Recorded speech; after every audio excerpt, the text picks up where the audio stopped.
Module 2, fonction partie entière. 2.1, équation de la fonction partie entière de la forme canonique. Donc, f de x est égal à a, b, x moins h, ferme les crochets, plus k. Donc, je ne sais pas si vous vous rappelez de votre fonction qu'on a vue dans notre module 1, qui est une fonction de base. Puis dans notre fonction de base, notre fonction de base, elle s'écrivait ce que nous, on avait vu, fonction de base,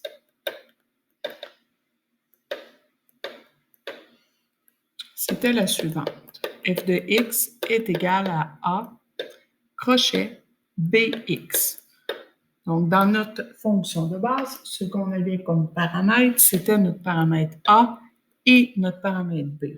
Dans notre fonction qu'on va étudier cette fois-ci dans ce module-ci, on a toujours notre a et notre b, mais il y a deux paramètres de plus qui vont venir s'ajouter, c'est le h et le k.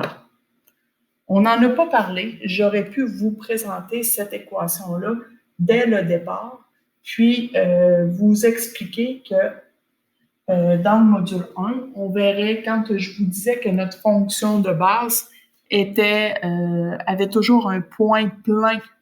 Fonction de base, une de ses caractéristiques, c'était un point plein à 0, 0. Donc, ce point-là se trouve être notre HK. Donc, si je te fais une mini-démonstration, tu vas pouvoir t'apercevoir que finalement, on aurait pu utiliser notre fonction qu'on va utiliser cette fois-ci dans le module 2, mais qui est un petit peu plus longue, mais finalement, c'est sensiblement la même chose. Donc, si j'avais remplacé mon H et mon K par 0, 0, x moins 0 plus 0, eh bien, je me retrouve avec la fonction de base. Étant donné que ça devient une étape comme superflue de toujours faire x moins 0 plus 0, c'est pour ça qu'on s'en tient à a, b, x et qu'on laisse notre équation comme ça, puis on dit que c'est une équation de base lorsque elle passe par 0, 0. Donc, ça, je vous ai fait une mini-démonstration, mais maintenant, à partir d'aujourd'hui, on va toujours utiliser la fonction sous cette forme-là. On va se rappeler, parce que ça fait quand même un petit bout, qu'est-ce que les paramètres veulent dire, puis c'est important, le rôle des paramètres, parce que ça me permet de comprendre qu'est-ce qui se passe. Puis les paramètres, quand je veux les comprendre, souvent, il faut que je les compare. Donc, il faut que je prenne une fonction et une équation, puis que je change un des paramètres dedans, puis que je vois qu'est-ce qui se passe. Fait que je vais aller te montrer visuellement à partir d'un logiciel qu'est-ce qui arrive si on prend, par exemple, le paramètre B, c'était notre premier paramètre, qu'est-ce qui se passe? Regardez ici la fonction. La fonction, je peux regarder que mes marches valent 1. La distance entre mes deux marches, c'est 1 aussi. Donc, chacune des marches vaut vraiment 1 et la distance est toujours constante. Elle vaut toujours 1 entre les deux. Qu'est-ce qui arrive lorsque mon B augmente? Donc, lorsque mon B augmente, il augmente, et ma marche, elle, diminue. C'est ça qui se passe. Lorsque mon B augmente, ma marche diminue. Fait que là, je ne sais pas si vous vous rappelez. Puis regardez, si je suis inférieur à 1, mais plus grand que 0, ma marche augmente. Elle devient de plus en plus grande.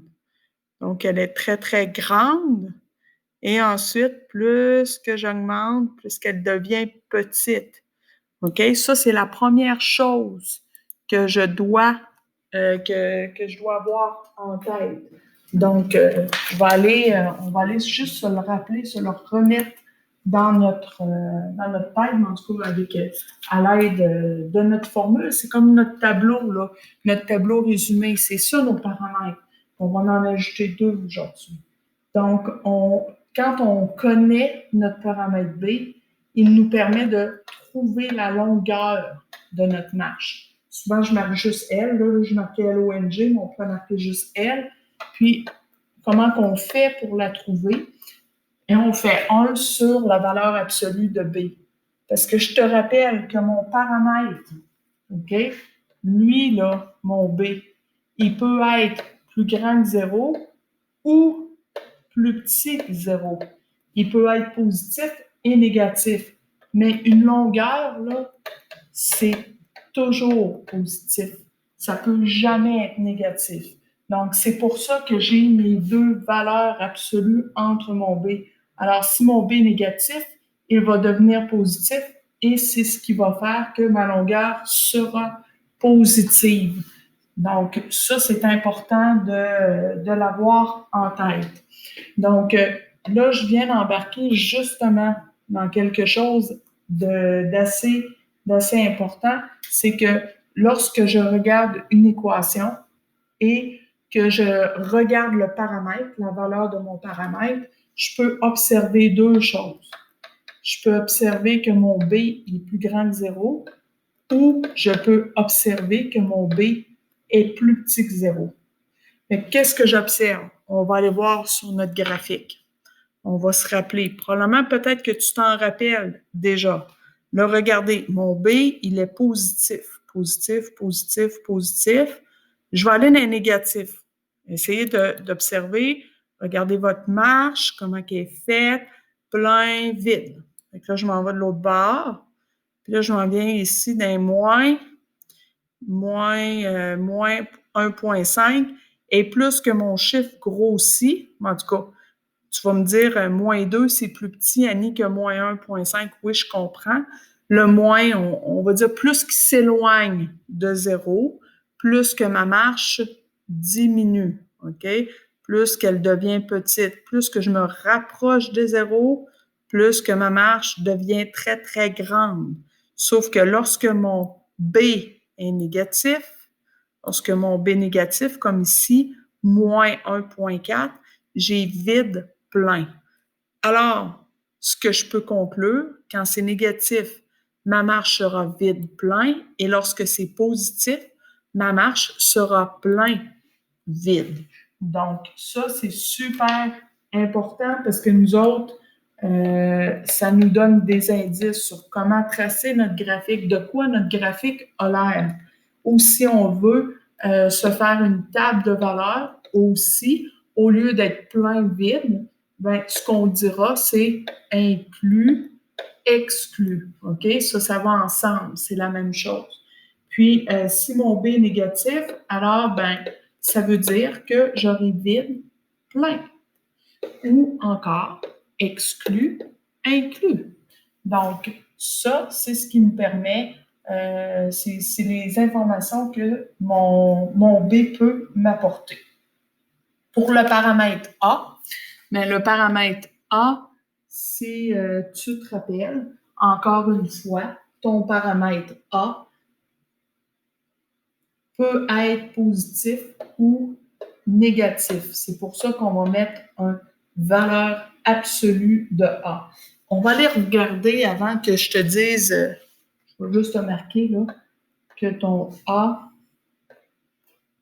peut être plus petit que 0 ou ton A peut être plus grand que 0. Ça, je trouve ça important à savoir, mais il correspond à quoi donc? Qu'est-ce qui vient nous amener comme information quand je modifie mon paramètre A? Je vais remettre mon B à 1 parce que c'est comme un genre de standard, là.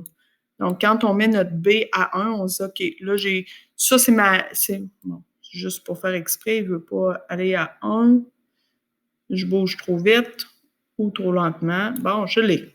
Donc, ça, c'est comme mon modèle standard. Fait que je me réfère, je fais mon œil là-dessus, là, c'est mon graphique, puis quand je modifie mon paramètre, je le compare à lui. Donc là, je vois que ma marche vaut 1, que ma hauteur vaut 1. qu'est-ce qui va changer lorsque je vais augmenter mon A? Quand j'augmente mon A, mes marches restent d'une longueur de 1, mais la hauteur, elle, se modifie. Fait que si, admettons, je mets A est égal à 2, la hauteur vaut 2. Si je mets A est égal à 3, qu'est-ce qui arrive?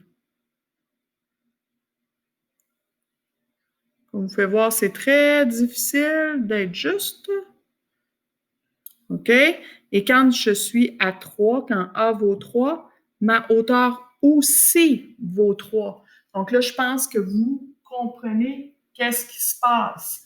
Donc, puis je ne sais pas si vous avez remarqué, là, j'ai mon paramètre K ici, puis mon paramètre H. Je les ai mis à 0 pour vous montrer la fonction de base comme on faisait avant Noël. Je veux te faire observer parce que ceux-là, là, vous ne les connaissez pas, ces paramètres-là. Il va falloir travailler et savoir c'est quoi que ça nous donne. Qu'est-ce qu'ils ont comme influence. Donc là, pour l'instant, ça, c'est de la révision. Les deux paramètres qu'on est en train de faire, c'est quand j'ai mon A, mais mon A me donne de l'information sur ma hauteur. Puis, comme j'ai dit tantôt, la hauteur, il faut toujours qu'elle soit positive. OK? Elle, là, est toujours positive. C'est comme la longueur, elle ne peut pas être négative. Alors, ça veut dire que mon A, lui, s'il est positif, bien, ça ne sera pas un problème, ma hauteur va être positive, mais s'il est négatif, c'est pour ça que je mets des valeurs absolues, parce que quand je vais le mettre en valeur absolue, ça veut dire que tout ce qui sort de là, quand j'enlève mes valeurs absolues, bien, la valeur devient positive. Donc, voici ma hauteur. Fait que là, ma hauteur, elle va falloir que quand je vais vouloir la placer dans mon graphique, il va falloir que j'aille une autre information. Il va falloir que j'aille le signe de mon B et le signe de mon A pour être capable de déterminer qu'est-ce qui se passe.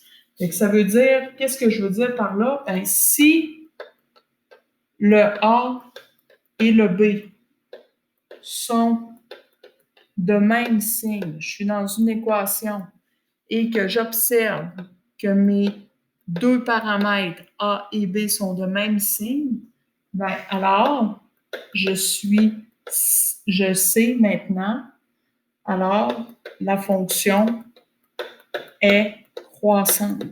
C'est ça que ça me permet de savoir. Donc, la fonction est croissante. Puis, ben, si le A et le B sont de signes contraires,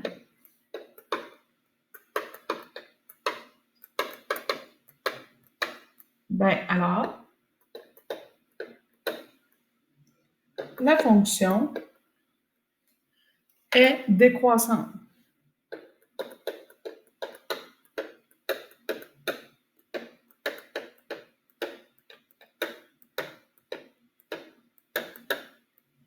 Donc, ça, c'est rien de nouveau. C'est toutes des choses qu'on a déjà vues dans notre module 1. Je ne pense pas que je vous jette à terre. C'est supposé de faire juste un « Ah, oui, c'est vrai. Ah, oui, c'est vrai ».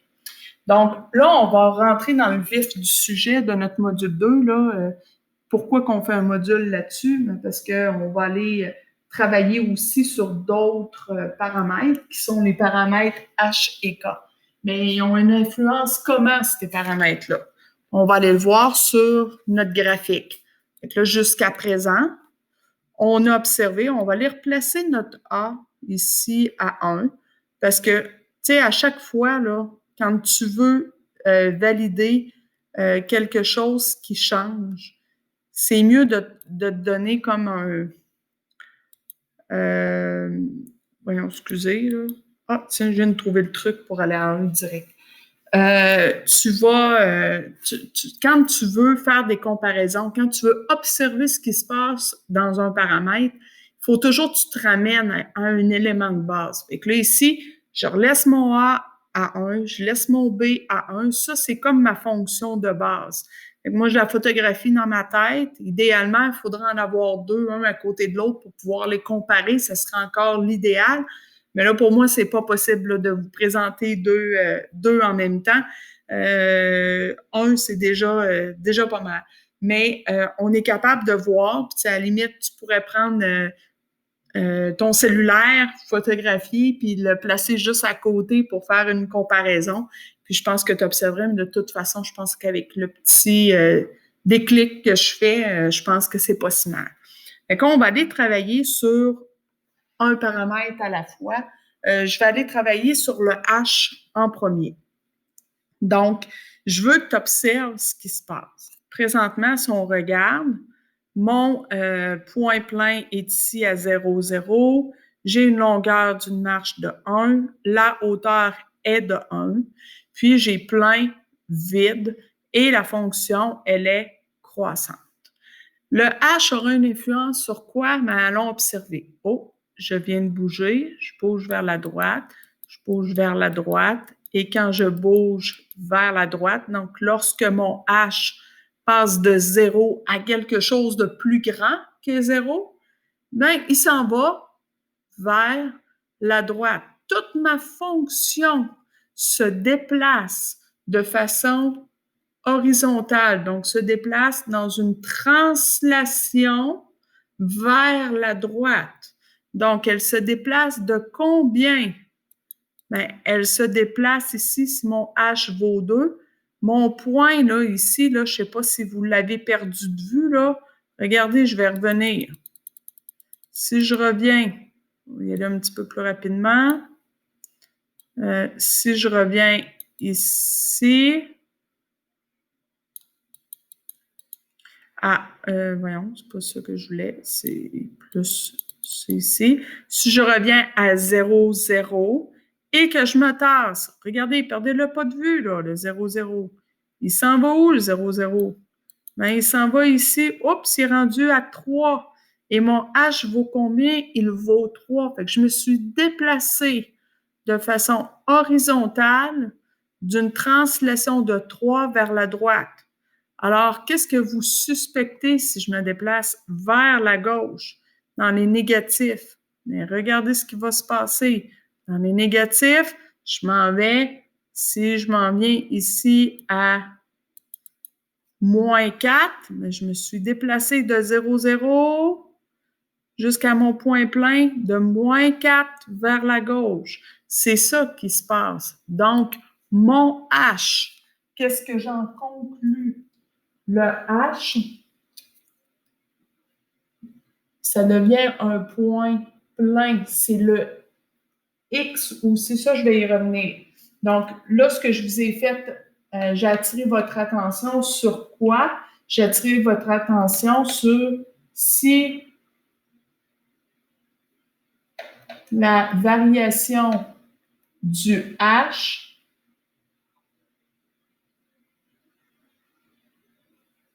si la variation, excusez-moi, la variation du H est plus grande que 0, il y a une translation horizontale vers la droite. C'est ça que je dois retenir. Puis, ben, si la variation de mon H est plus petite que 0, donc si mon H vaut moins 2, par exemple, bien, il y a une translation horizontale vers la gauche.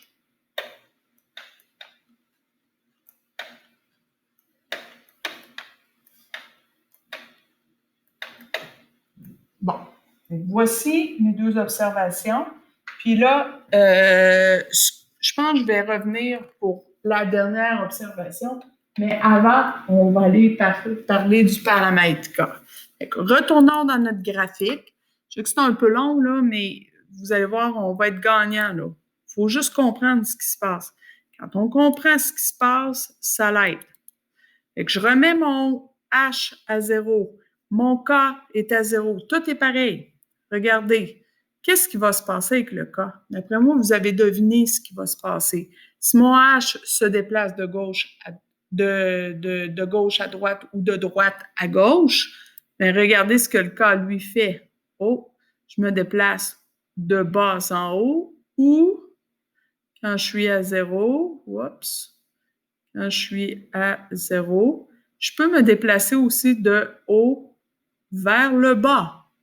Donc, tout dépendant, si mon K est négatif, je me suis déplacé vers le bas. Si mon K est positif, je me suis déplacé vers le haut. Donc, ça ici, c'est ce qui me permet de faire aussi mes observations. Si la variation de mon K est plus grand que 0, il y a une translation vers le haut.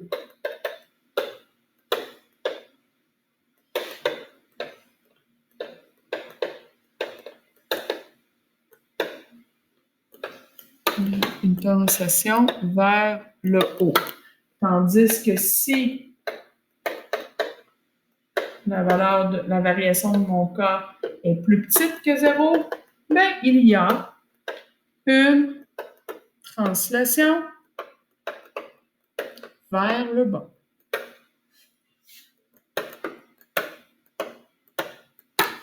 Il me reste une dernière affaire à te faire observer. Puis, ben, ça va être une étoile pour ici, une étoile pour là.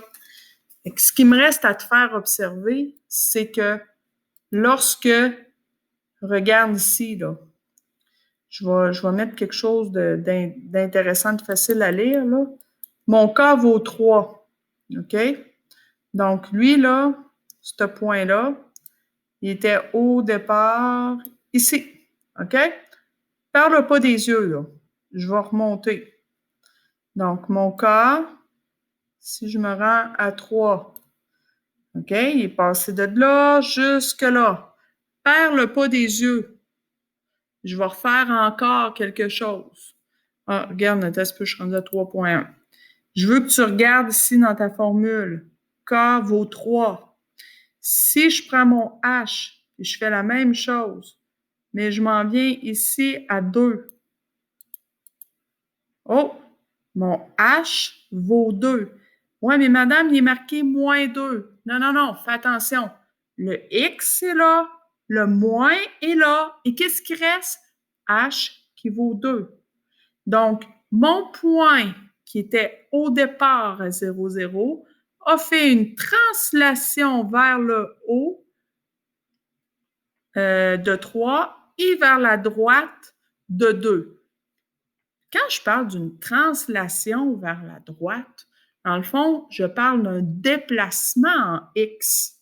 Et quand je parle d'un déplacement vertical, je parle d'un déplacement en Y. Donc, est-ce que tu comprends que le H et le K se trouvent à être un point plein? C'est ça qui représente mon HK. Mon HK représente un point plein. Et ben, avant de revenir à lui, là, si je regarde maintenant à 0, 0, c'est plus vrai que 0, 0 est un point plein. Alors, c'est pour ça que j'ai des valeurs qui sont différentes, puis j'ai plus une forme, une partie entière de base. Donc, j'ai quelque chose avec un HK qui est différent. Alors, ici, il faut se rappeler que le H est la valeur de X d'un rond plein. Je vais revenir là-dessus sur ce que j'ai souligné. D'un rond plein. Donc, quand je parle de rond plein, là, c'est un point inclus. C'est ça que je veux dire. Point inclus. C'est la même chose. Puis, l'autre, le K, lui, est la valeur de Y d'un rond plein. Donc, point inclus. Même chose. Donc, mon HK, comment je fais pour le trouver? En observant sur mon graphique un rond plein. As-tu vu? D'un rond plein. D'un rond plein. OK? Je vais le mettre comme ça, d'un rond plein. Là, je veux que ça rentre dans ta tête. Je veux que ce qui rentre dans ta tête, c'est que, alors Annie, ce que tu es en train de me dire, ça veut-tu dire la chose suivante? Alors, je vais retourner là, je pense que je vais être encore mieux. Je vais juste aller me placer pour pouvoir écrire dessus. Ce que je suis en train de te dire, c'est que l'équation qui est ici, là, mon H, il vaut 2. Mon K, il vaut 3. Parce que j'ai choisi le point qui est 2, 3, qui est ici. Mais j'ai dit que HK était les valeurs d'un rond plein. Est-ce que tu en vois d'autres ronds pleins, toi? Ben, moi, oui. Moi, je vois celui-là. Oh, si je vois lui, est-ce que ça veut dire que si j'écrivais mon équation avec ce rond-plein-là, j'aurais A qui vaut 1, B qui vaut 1 également, X moins H. Là, ici, mon X, mon H, il vaut 1. Un coordonnée ici, là, c'est 1, 2. Donc, ça, c'est mon HK. Donc, X moins 1, crochet, plus 2. OK? Donc, si je m'en viens, est-ce que c'est le seul autre rond plein? Là, je serais supposée de t'entendre dire, ben non, t'en as un autre ici. Ah, regardons ça. C'est quoi ces coordonnées à lui? Ben, c'est 0, 1. 0, 1. Donc, ça, c'est mon H. Ça, c'est mon K. Donc, ce qui veut dire que mon équation, le A, il n'a pas changé. Le B, il n'a pas changé. Mais le HK, ce serait X moins 0 plus 1. Puis là, il y en a qui pourraient me dire, oui, mais Annie, je n'aurais pas besoin de marquer le moins 0. Effectivement, on pourrait réduire ici notre équation, puis seulement écrire un X, puis même le 1 devant le X, c'est vraiment pour te montrer qu'il existe un paramètre, parce que je peux les oublier. Je pourrais écrire ça comme ça. OK. Est-ce que c'est les deux seuls autres points que j'ai? Là, on pourrait niaiser comme ça longtemps. Hein? Vous commencez à comprendre ce que je dis? J'en ai un autre là, j'en ai un autre là, j'en ai un autre là, j'en ai un autre là, j'en ai un autre là. Là, ça, c'est ceux qu'on voit à l'écran. Parce que ma fonction, elle part en infini vers en haut, elle part en infini vers le bas. Donc, ça, c'est ceux qu'on voit. Donc, ce qui veut dire, j'espère que tu as compris, que des équations, il peut en avoir plusieurs équations qui représentent le même graphique. Donc, le A, le B, ils ne changeront jamais. Regarde le A et le B. Si je m'en viens, je regarde le A, le B. Le A, le B. Le A, le B. Eux, ils ne changent pas. Mais les équations, les H et les K, eux autres peuvent varier. Donc, ça se peut que des fois, tu vas te corriger et tu vas dire, oups, je n'ai pas la même équation, mais pourtant, j'arrive aux mêmes réponses. Fait que ça, il va falloir que tu observes. Est-ce que ton A et ton B est pareil comme celle qui est dans le corrigé? Oui. Puis pour t'aider à arriver aux mêmes réponses du corrigé, je vais te donner un truc. Les corrigés, par convention ou par entente là, de mathématiciens, on se dit, on va essayer d'aller choisir un HK qui se trouve le plus près de notre 0. Donc, ici, là, sincèrement, là, ils vont prendre soit ce point-là ou celui-là. Donc, celui qui se trouve le plus près de 0, 0 seront les points qui seront privilégiés et sur soit l'axe des X ou l'axe des Y. Fait que choisissent toujours celui qui est le plus près, mais qui se trouve aussi sur un des axes. Donc, ça, c'est des indices, mais est-ce que ça serait mauvais si tu me donnais l'équation de cette droite-là parce que j'ai un point qui est plus éloigné de 0, 0, un point plein qui n'est pas sur l'axe des Y ni sur l'axe des X? La réponse est non. C'est juste que des fois, pour toi, au début, pour valider tes réponses, ben, ça risque d'être plus pratique, plus facilitant. Mais ça ne changera strictement rien du tout. Il me resterait une dernière chose que j'aimerais regarder avec toi. Je vais retourner ici dans mon graphique. Je veux te montrer une affaire. Je veux te montrer la valeur du H, parce que ça, c'est quelque chose qui est bien particulier. Regarde ici, mon H est négatif. OK? Mon H ici vaut moins 2. Quand tu vas le voir, excuse-moi 2 secondes, quand tu vas le voir, je vais aller effacer les barbeaux pour pouvoir en faire d'autres. Quand tu vas voir l'équation, on ne te l'écrira pas comme ça. On va te l'écrire de la façon suivante. J'aime bien comment eux l'ont fait. Ils ont marqué 2 moins. 2 moins, un à côté de l'autre. J'imagine que tu sais qu'un moins avec un moins, l'opposé de moins 2, ça devient plus 2. Un moins avec un moins, ça donne un plus. OK? Donc, ici, habituellement, tu vas voir l'équation de cette manière-là. Et il faut vraiment que tu l'imagines justement comme elle est écrite présentement à l'écran. Parce que ça te permet de dire, ben, mon A, il vaut 1. Mon B, ici, il vaut 1. Ensuite, j'ai mon X qui est là. J'ai un moins qui fait partie de mon équation, qui fait partie de la forme de mon équation. Et ce qui reste après le moins, c'est-à-dire moins 2, c'est la valeur de mon H. Le cas, il n'est jamais problématique parce qu'on va aller prendre le signe qui est devant, puis s'il est négatif, ça va devenir moins 3, puis on va vous dire K est égal à moins 3.